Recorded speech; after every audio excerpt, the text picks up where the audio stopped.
চট্টগ্রামে বাংলাদেশ সনাতন জাগরণ জোটের মুখপাত্র অধ্যক্ষ চিন্ময় কৃষ্ণ দাস ব্রহ্মচারীর মুক্তির দাবিতে ইসকন সমর্থকদের হামলায় সাইফুল ইসলাম আলিফ নামে এক আইনজীবী নিহত হয়েছেন।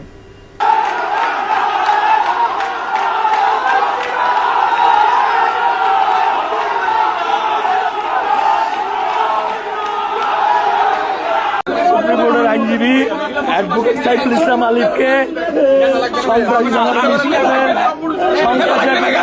খুন করলো, সে এখন লাশগোল আছে। আমাদের অ্যাডভোকেট সাইফুল ইসলাম আলিফ সুপ্রিম কোর্টের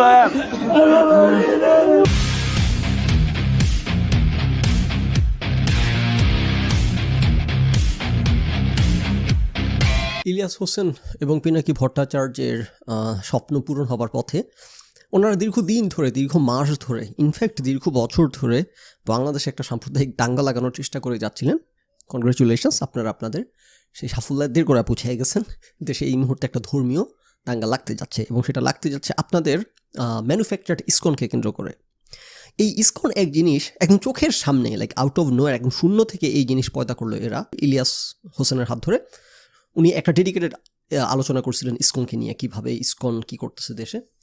তো ওনার স্বভাবসুলভ যে সাংবাদিকতা করেন উনি আর কি, যে গোবর সাংবাদিকতা, সেই গোবর সাংবাদিকতা যেভাবে উনি এ থেকে বি, বি থেকে সি, সি থেকে ডি, কোত্থেকে কি, তো কি লিফলেট বিলি করে এইটা নিয়ে এরা কি একটা কোত্থেকে কি বানায় ফেললা, ইসকন আবিষ্কার করে ফেলছে এরা। এবং এই ধরনের লিফলেট বিলি করা তো আমরা ছোটোবেলা থেকে দেখতে দেখতে বড় হয়েছি। এই যে আপনার কি বলে বাম দলগুলা হচ্ছে লিফলেট বিলি করে, সমাজতান্ত্রিক জোট লিফলেট বিলি করে, শিবির নিষিদ্ধ ছিল, শিবির বিলি করে, জামায়াত ইসলাম লিফলেট বিলি করে, তারপর বাংলাদেশে যারা রাশন কাস্তে কুড়াল এদের লিফলেট বিলি করতে দেখছি সারা জীবন, আবাসিক হোটেলে লিফলেট বিলি করতে দেখছি। তারপর আপনার যদি কি জানি বলবো, তার মতো নরম রানের মতো শক্ত করতে চান, এগুলোর লিফলেট বিলি সারা বাংলাদেশে আজীবন লিফলেট দেখে আসছি।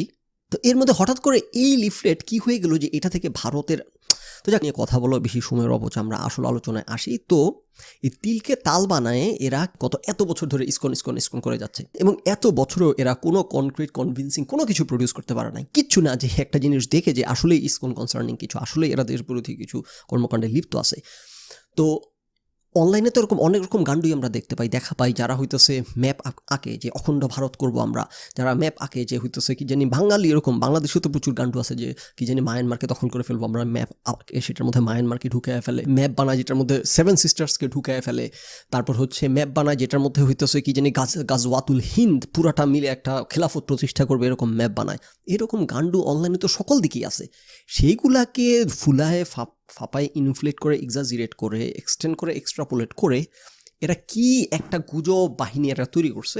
এই হচ্ছে ইসকন। এর ব্যাপারে কোনো ধরনের কনক্রিট, কোনো ধরনের সিরিয়াস কোনো অ্যালিগেশন, কোনো প্রমাণ অভিযোগ কিছুই নাই। কিন্তু তারা যেহেতু এত বছর ধরে উস্কাইতেছে মবদেরকে এবং মানুষের মধ্যে একটা ভয় ভীতির রাজত্ব কায়েম করছে, যেটা ওই যে পদ্মা সেতু যখন উদ্বোধন করে তখন একটা শুরু হয়েছিল, ছেলে ধরা পিটিয়ে মেরে ফেলছে, অনেক স্কুলের মধ্যে একটা মাকে পিটিয়ে মেরে ফেলছে, তখন একটা গুজব চালু হয়েছে যে কি বাচ্চাদের কল্লা কেটে হইতেছে, বলি দিতেছে পদ্মা সেতুর কাছে, এই জন্য বাচ্চা ছেলে ধরা চারপাশে এই করে এই মবগিরি করে একটা মহিলা মারা পর্যন্ত পড়লো। সো এরা যখন এরকম মবগিরি উস্কে দেয়, মানুষের মধ্যে একটা ভয় আতঙ্ক বিরাজ করে। কোন মানুষ মানে ভদ্রলোক, স্মার্ট লোক, আইকিউ স্কোর 160 এরকম না, এরকম না, আইকিউ স্কোর যেগুলো 60-এর নিচে, তারপর নিরক্ষর, গরিব, গ্রামের অশিক্ষিত মূর্খ। আর বাংলাদেশে তো আসলে অশিক্ষিত মূর্খ হওয়ার জন্য, নিরক্ষর হওয়ার জন্য না, প্রচুর পিএইচডি ডিগ্রিধারী লোকজনও দেখি এগুলো অশিক্ষিত মূর্খ গোয়ারের মতো আচরণ করে। তো এই এক ম্যানুফ্যাকচার জিনিস নিয়ে অনেকদিন ধরে লাফালাফি করতেছে এবং সেইটার পিনাকলে পৌঁছালো এখন একটা ম্যানুফ্যাকচার টেনশন থেকে। না, এই যে ঘটনাটা ঘটলো যে কি ভদ্রলোক চিন্ময় প্রভু দাস, তাকে গ্রেফতার করা হয়েছে এবং তাকে কী কারণে গ্রেফতার করা হয়েছে? কোনো কারণে না। এগুলো শুধুমাত্র এই যে কিছু স্টক করে যাচ্ছিল গুজববাজ, কিছু স্টক করে যাচ্ছিল কমিউনাল ভায়োলেন্স, সেইটার রেজাল্ট ছাড়া কিচ্ছু না, এখানে কোনো সাবস্টেন্স নাই, শুধুমাত্র একটা অদৃশ্য টেনশন থেকে আজকে এই জিনিসের উৎপত্তি। চট্টগ্রামে কি হিন্দুদের সভা হয়েছে, সেইখানের মধ্যে কোন একটা বিচ্ছিন্ন কোন একটা জার্ক সে হইতেছে কি জানি পতাকা টাঙাইছে, সেখানে গেরুয়া রঙের পতাকা বাংলাদেশের পতাকার উপরে টাঙাইছে, বাংলাদেশের জাতীয় পতাকার উপরে গেরুয়া রঙের পতাকা টাঙাইছে। এটা দেশদ্রোহিতা। এটার জন্য ইসকনের যে চিন্ময় কুমার দাস যে কি জানি বলে ভদ্রলোক, ওই ভদ্রলোককে গ্রেফতার করে জেলে পাঠিয়ে দিছে।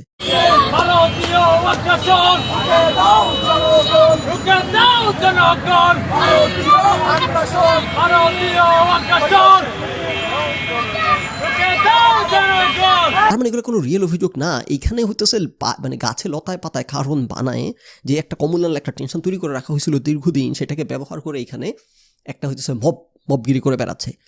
পতাকা, জাতীয় পতাকার, বাংলাদেশের পতাকার উপর গেরুয়া রঙের পতাকা টানানোই যদি ইস্যু হবে, এগুলো তো বাংলাদেশের সারা জীবনে তৌহিদি জনতা করে আসছে। জাতীয় পতাকার উপরে কি জানি কালেমা খচিত পতাকা, সেগুলো সারা জীবন দেখছি। পতাকার উপর মাঝখানে শুরু করছিল শাহবাগীরা, যে এরা জাতীয় পতাকার উপর দাঁড়াই হইতেছে, নামাজ পড়ছে, তো তখন অবমাননা হয় নাই। এবং এরা সারা জীবন খেলাফত প্রতিষ্ঠার দাবি করে যাচ্ছে, বাংলাদেশে খেলাফত প্রতিষ্ঠা হবে। এগুলোকে গ্রেফতার করা লাগে না? এগুলোর কটা গ্রেফতার হয়? এদেরকে তো গ্রেফতার করলে ভালো, আরও এই তৌহিদি মব সোৎসাহে নেমে পড়ে রাস্তার মধ্যে।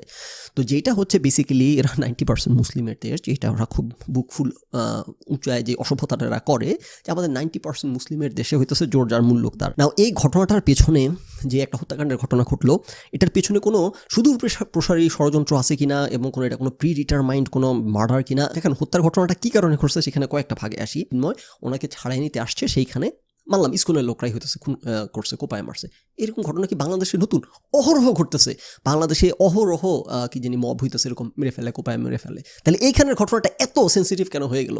কারণ এখানে একটা স্কুল নিয়ে একটা সেন্সিটিভিটি অলরেডি তৈরি করা হয়েছে। না, এই জিনিসটাকে এভাবে করে বলার কারণ কি? যে এরকম অহরহ কোপায় মারে, এরকম একটা ঘটনা ঘটতে পারে একটা সাময়িক টেনশন থেকে, রাস্তার মধ্যে এরকম ধরপাকড় থেকে। এটার কারণ হচ্ছে আমাদেরকে বুঝতে হবে যে এই জিনিসটা প্রি প্ল্যান্ড, প্রি ডিটারমাইন্ড কোনো কিছু কিনা। যে ইসকন বাংলাদেশে হইতেছে ভারত প্রতিষ্ঠা করার চেষ্টা করতেছে, মুসলিম বিরোধী ষড়যন্ত্র করে, সেইটার অংশ হিসেবে যেগুলো জঙ্গিগুলা করে, প্ল্যান করে করে মানুষকে কোপায় কোপায় মারে, রেকি করে, পেছন ঘুরে 2 মাস তারপর কোপায় মারে, প্ল্যান করে রেকি করে মারে মুসলিম তৌহিদি জঙ্গিগুলো। তো এটা যদি এমন হয় যে pre plan, pre determined, recce করে ধরে খুঁজে মারতেছে, তাইলে আপনি বলতে পারেন যে হ্যাঁ, ইসকন বাংলাদেশে মুসলিমদের বিরুদ্ধে, বাংলাদেশের বিরুদ্ধে ধরে টার্গেটেড কিলিং, এরকম কিছু না। এমন কিছু তো না, এটা তো কোনো প্রি ডিটারমাইন্ড, এমন কোনো কিছু তথ্য প্রমাণ নাই, এবং জীবনে বেরোবে না তথ্য প্রমাণ। এগুলো গুজববাদগুলা শূন্যের মধ্যে এইসব টেনশন তৈরি করতেছে, ভ্যাকুয়ামের মধ্যে। সো এইটা একটা street violence, that's it, nothing more nothing less. কিন্তু এটাকে হইতেছে একটা কমিউনাল রূপ দেওয়ার চেষ্টা করতেছে এই গুজব বাজার, নাম্বার 1। নাম্বার 2, এই ঘটনাটাকে দাবি করতেছেন সম্মিলিত হিন্দু জোটের একজন নেতা। উনি যেটা দাবি করতেছেন যে উনি মনে করেন এটা হইতেছে আওয়ামী লীগের সাবোটাজ, এবং ওনারা ভয় পাচ্ছিলেন যে এই ধরনের একটা ঘটনা ঘটতে পারে, হিন্দুদের কিছু দাবি দেওয়া নিয়ে তারা রাস্তায় আসে, এটাকে বিতর্কিত করার জন্য, এটাকে সাবোটাজ করার জন্য, একটা কমিউনাল ভায়োলেন্স তৈরি করার জন্য এরকম একটা ঘটনা ঘটাইতে পারে। অ্যাগেন আওয়ামী লীগ, উনি নামটা উল্লেখ না করে বলছেন, এবং উনি বলতেছিলেন যে সেইখানে এমনকি মসজিদে হামলা করার ব্যাপার ওনারা আশঙ্কা করতেছিলেন, সেখান থেকে যারা এই ঘটনাটা ঘটাইছে। যেখানে আইনজীবী মারা গেছে, সেই আইনজীবী কিন্তু হিন্দু মনে করে তার উপরে কিন্তু আক্রমণ চালানো হয়েছে, কিন্তু পরবর্তীতে দেখা গেল যে না, সে কিন্তু মুসলিম। অতএব এই ঘটনাকে কেন্দ্র করে পুরো চট্টগ্রামে কিন্তু বিভিন্ন জায়গায় যারা সনাতনী আইনজীবী আছে তাদের ওখানে হামলা চালানো হয়েছে। 7টা আজ পর্যন্ত আমরা যতটুকু জানতে পেরেছি যে 7টা মন্দিরে হামলা চালানো হয়েছে। যেই কথাটা কিন্তু আমরা কালকেও বলেছিলাম, আজকেও আমরা বারবার বলতেছি, এবং লাইভে আছে আমাদের কালবেলার লাইভে আপনি দেখতে পারবেন যে আমাদের অধ্যাপক কুশল বরণ চক্রবর্তী কিন্তু লাইভেই বলেছে যে আমাদের সন্দেহ হচ্ছে এবং আমাদের কাছে তথ্য আছে যে এই আন্দোলনকে ভুলণ্ঠিত করার জন্য এখানে দুষ্কৃতিকারীরা বা বিভিন্ন ধরনের তৃতীয় পক্ষ এখানে ঢুকে একটা অরাজকতা সৃষ্টি করবে। আমরা যখন আমাদের আন্দোলনকে শেষ করে, শান্তিপূর্ণ আন্দোলনকে আমরা সবাইকে নিয়ে যখন চলে আসার চেষ্টা করছি, তখন সেখানে আমাদেরকে ভুয়া করে তারা বিভিন্নভাবে গাড়ি ভাঙার চেষ্টা করা হয়েছে, পুলিশকে ভুয়া বলা হয়েছে। আমাদের আন্দোলনের ভিতরে কিছু দুর্বৃত্তরা ঢুকে এই আমাদের আন্দোলনকে ভিন্ন খাতে করতে চায়, এবং তারা এমন হতে পারে যদি আশেপাশে মসজিদ থাকতো, তারা মসজিদেই হামলা চালায় এই আন্দোলনকে প্রশ্নবিদ্ধ করে তারা সারা বাংলাদেশ ব্যাপী, এবং তারা সেটাই করতে চায়। তা সেটা আমরা আশঙ্কা করছি যে কোনো একটা গোষ্ঠী এই দেশকে অস্থিতিশীল করার জন্য এবং হিন্দু মুসলিম একটা দাঙ্গা লাগানোর চেষ্টা করছে। ওনার এই কথাকে আমরা প্রথমত মেরিট দিব কিনা? অবশ্যই মেরিট দেওয়ার সুযোগ আছে, কারণ এখন পতিত স্বৈরাচার আওয়ামী ফ্যাসিস্টরা এরকম করার চেষ্টা করতেছে, সাবোটাজ করার, দেশকে অস্থিতিশীল করার। সুতরাং ওনার যে আশঙ্কা, এটা 100% সত্য হইতে পারে, এবং হয়তো এটাই ঘটছে। না, আমার প্রশ্ন হচ্ছে এই যে গুজববাজ বদমাইশগুলো সারাদিন সব কিছুর মধ্যে পতিত স্বৈরাচার ফ্যাসিস্টের সাবোটাজ দেখতে পাচ্ছে, দেশে যত রকম গুন্ডামি পান্ডামি হচ্ছে সব কিছুকে এরা ডিসমিস এবং ডিফ্লেক্ট করে আসতেছে, যাই করে আওয়ামী লীগ করছে। এই বদমাইশগুলো সব কিছুর মধ্যে পতিত ফ্যাসিস্টের দেখতে পায়, ছায়া দেখতে পায়। আর এই ঘটনার মধ্যে যেটা হওয়ার সম্ভাবনা বেশি, কারণ আওয়ামী লীগ বরং এই কমিউনাল ভায়োলেন্স তৈরি করার চেষ্টা দীর্ঘদিন ধরে করে আসতেছে। শেখ হাসিনা পলায়নের পর হিন্দুদের একটা অলমোস্ট উত্থান, তারা দাবি দাওয়া নিয়ে একটা যে একটা অবস্থা শুরু করছে, এবং এটার পেছনে আওয়ামী লীগের একটা ইন্ধন থাকা, এটা লাইক বাংলাদেশে এই মুহূর্তে সব গ্রুপ আন্দোলন করতেছে, ছাত্র আন্দোলন করে, রিক্সাওয়ালার আন্দোলন করে, সবাই যে যার গ্রিভেন্সেস দাবি দাওয়া নিয়ে আন্দোলন করতেছে। এখন হিন্দুরা আন্দোলন করলে এটা হয়ে গেল, এখন তারা বাংলাদেশ বিরোধী ষড়যন্ত্র, হিন্দুরা আন্দোলন করলে এটা ইসকন, হিন্দুরা আন্দোলন করলে এটা। তো এই বদমাইশগুলো তারা বেসিক্যালি তাদের একটা বদমাইশি, একটা কমিউনাল ভায়োলেন্স, একটা কমিউনাল টেনশন তৈরি করার জন্য এরা 5 পায়ে দাঁড়ায় আছে। এবং এই প্রেক্ষাপটে এই ব্যাকড্রপে কিন্তু আজকে এই টেনশন তৈরি হয়েছে। অ্যাগেন এখানে কিন্তু টেনশন হওয়ার মতো কিচ্ছু নাই।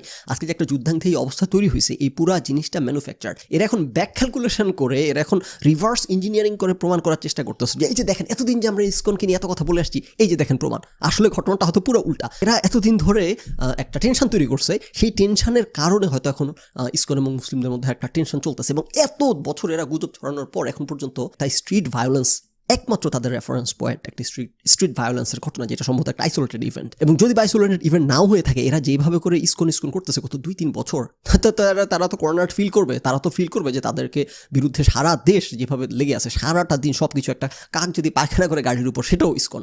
তো এইভাবে করে অপপ্রচার করা হলে, এইভাবে করে কর্নার করা হলে, তাদের জুতায় নিজেকে রেখে তো কল্পনা করা সম্ভব না যে এরকম একটা সংখ্যা লঘু যারা, এরকম একটা সংখ্যাগরিষ্ঠ তৌহিদি জঙ্গিদের দেশে যারা সারাদিন এগুলো বলে বেড়াচ্ছে, করে বেড়াচ্ছে, কীরকম ওরা অনিরাপদ এবং ইনসিকিউর এবং ভালনারেবল ফিল করে, এটা তো কল্পনাতীত। তো এইরকম করতে থাকলে 2-3 বছর ধরে এইভাবে গুজব ছড়ানোর পর, এই টেনশনের পর তারা যদি বা এইভাবে রিয়্যাক্ট করেও থাকে, যদি বা এই ঘটনাটা তারাই ঘটায় থাকে, একটা স্ট্রিট ভায়োলেন্সের ঘটনা, সেটাকে কিভাবে, কিসের ভিত্তিতে, কোন কারণে এটাকে, যেই কারণে প্রথম আলোর যেই ইয়েটাকে আমি হেডলাইনটাকে ব্যাখ্যা করছি আমার ফেসবুকে, যে প্রথম আলো খুবই ম্যাচুর একটা হেডলাইন দিছে যে চিন্ময়ের অনুসরণকারীরা হামলা করছে এবং সেখানে একজন মারা গেছে। এটার সাথে আদৌ ইসকনকে জড়ানো যায় কিনা, এটা আদৌ ইসকনের দলীয় কোনো এজেন্ডা কিনা, বা আদৌ ইসকনের কিনা, এই কনক্লুশনে তো আমরা পৌঁছাইতে পারি না। প্রথমত যদি পৌঁছাইতে হয়, তাহলে তো আমাদেরকে বলতে হবে যে মুসলমানরা যে সারা দেশে বোমাবাজি করে, সারা পৃথিবীতে বোমাবাজি করে, জঙ্গিবাজি করে, এটা দায়িত্ব তাহলে সকল মুসলমান নিবে, এটা দায়িত্ব তাহলে কোরআন শরীফ নিবে, কারণ কোরআন শরীফের রেফারেন্স দিয়ে এগুলো করে। আপনারা চিন্তা করেন, টানা 3 বছর গুজব করে যাওয়ার পর আজকে হইতেছে এতটুকু একটা ছোট্ট ঘটনা পাইছে, যেটাকে এখন বললাম এরা ব্যাক ক্যালকুলেশন চলতেছে। এখন এরা প্রমাণ, এটা হচ্ছে প্রমাণ, ইসকন যে ভায়োলেন্ট, ইসকনের যে কি এজেন্ডা আছে, এটার প্রমাণ হয়েছে 3 বছর গুজব করার পর, 3 বছর এদেরকে কর্নার করার পর একটা স্ট্রিট ভায়োলেন্সের আইসোলেটেড ঘটনা, এটা হয়েছে এদের কাছে, এদের সর্বোচ্চ প্রমাণ ইসকনের দেশবিরোধী ষড়যন্ত্র, বুঝতেই পারতেছেন।